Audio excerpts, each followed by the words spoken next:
Digital India project 100 smart city Ganga શુદ્ધિકરણ અને bullet ટ્રેનના સપના બતાવતા પ્રધાનમંત્રી નરેન્દ્ર મોદીના નેતૃત્વ હેઠળની સરકારે સત્તા પર 100 દિવસ પૂરા કર્યા છે। પ્રસ્તુત છે એક અહેવાલ।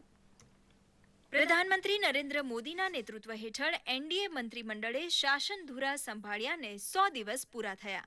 સરકારે આપેલા કેટલાક વચન પૂરા કરવાની શરૂઆત થઈ ચૂકી છે, તો કેટલાક મુદ્દે પ્લાનિંગ અને વિઝન તૈયાર છે।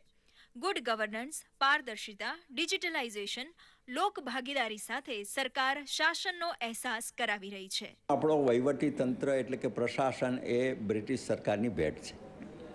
કેટલીક સારી વાત પણ એમાં છે, કેટલીક ખરાબ વાત પણ છે। મોદી સરકારે પહેલા દિવસથી જ કહો કે દરેક અધિકારી અને કર્મચારી સામાન્ય એને ઓફિસમાં આવતા કર્યા।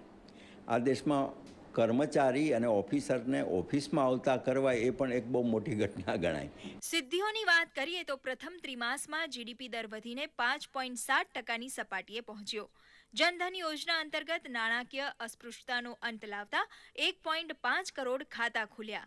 રેલવેમાં 100% તેમજ સંરક્ષણ અને વીમા ક્ષેત્રે 49% એફડીઆઈને મંજૂરી અપાયા જેવા પગલાંને લોકોએ વધાવી લીધા છે। લાલ કિલ્લા ખાતે પ્રવચન આપતા સ્વચ્છ ભારત અભિયાન અંતર્ગત 80 કરોડ જેટલા શૌચાલયો ઊભા કરવા ગંગા શુદ્ધિકરણ સહિતના એજન્ડા પર સરકાર આગળ વધી રહી છે। સરકાર કૃષિ ક્ષેત્રને પણ મહત્વ આપી રહી છે। कि सबसे पहले उन्होंने घोषणा की कि प्रधानमंत्री ग्राम सिंचाई हर खेत को पानी।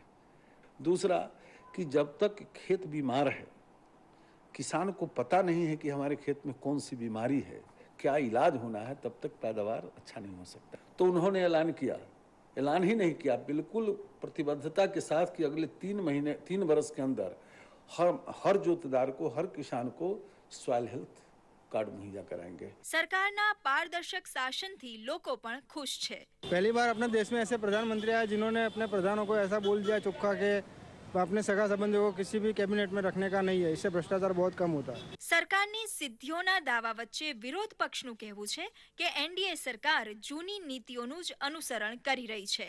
કેન્દ્રની યુપીએ સરકારે લીધેલા નિર્ણયોમાં ભારતીય જનતા પાર્ટી પોતાના નામે ચલાવે, જે ગુજરાતમાં પહેલા મુખ્યમંત્રી કરી ચૂક્યા છે, કેન્દ્રની યોજનાને પોતાના નામની યોજના કરીને। કારણ કે ભારતીય જનતા પાર્ટી આગળ પોતાનું તો કાંઈ હોતું જ નથી, હંમેશા એ કોકનું ઉછીનું લઈને જ કહેતી હોય છે, અને આ કોંગ્રેસે લીધેલા પગલાંને પોતાના નામે ચલાવે।